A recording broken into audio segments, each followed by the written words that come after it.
Good morning everyone, and many thanks for joining us on Morning Markets from True Potential.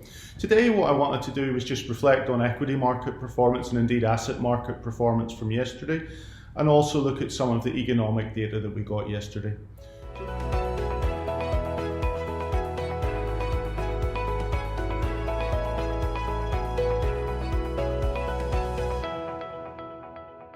So looking at equity markets in the first instance yesterday, we saw pretty good performance across the equity markets from Europe and through into the US, where we see the S&P and the Nasdaq close to or at their all-time highs.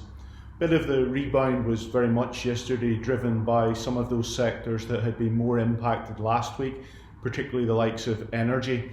If we look at energy itself, we saw commodities move up, so the oil price moved up around 5% yesterday. If we look at crude, back up to $68 a barrel, $68.75 a barrel I should say, and that's just to give you some context. That's from a high we did see at 76 at the end of July, so quite a bit of volatility in the oil market over the past few weeks, certainly impacting energy.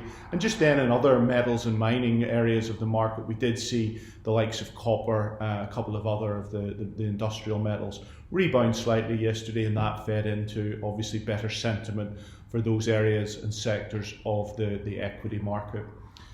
Also had a bit of an impact if we think about just the currency markets yesterday. We saw the dollar a bit weaker against the basket of G7 currencies, so down about 0.5, 0.6%. Typically we have a negative correlation between the dollar and metals prices, commodity prices in general. So again, that's slightly supportive for some of that movement that we saw in materials prices yesterday. I think in the bond market, little change. US 10-year came in at the end of the day are about 1.25%. And that was despite them moving on to some of the economic data. If we look at the PMI, so Purchasing Manager Indices, remember these are surveys, they're sentiment-based indicators, so very much driven by the individuals responding to them and their perception of what's happening within their business at that point in time. But we did see the PMIs weaken slightly across the board, both in the US, Europe slightly different, but also in the UK. In the US, for example, we saw the composite PMI coming down to 55 from 59.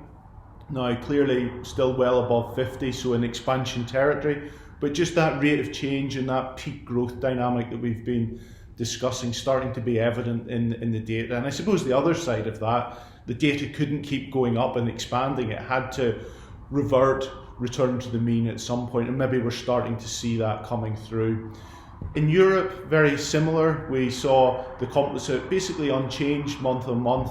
Within that, manufacturing slowed a little bit, but services virtually unchanged, and that just speaks about that handover of growth trajectory from manufacturing and feeding into services. The charts below just also touch on some of the key aspects that we've been discussing in terms of inflation, input prices and output prices. You can see there a slight moderation, albeit very slight in the context of the chart, but it gives you an indication as to how that has evolved over the course of the month.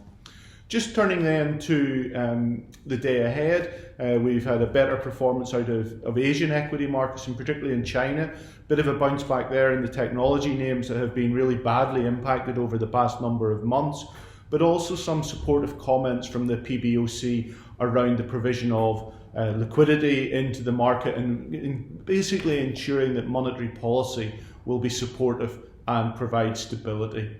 I'll leave it there. Please do join us again tomorrow. Many thanks. Subscribing to the True Potential YouTube channel is quick and easy.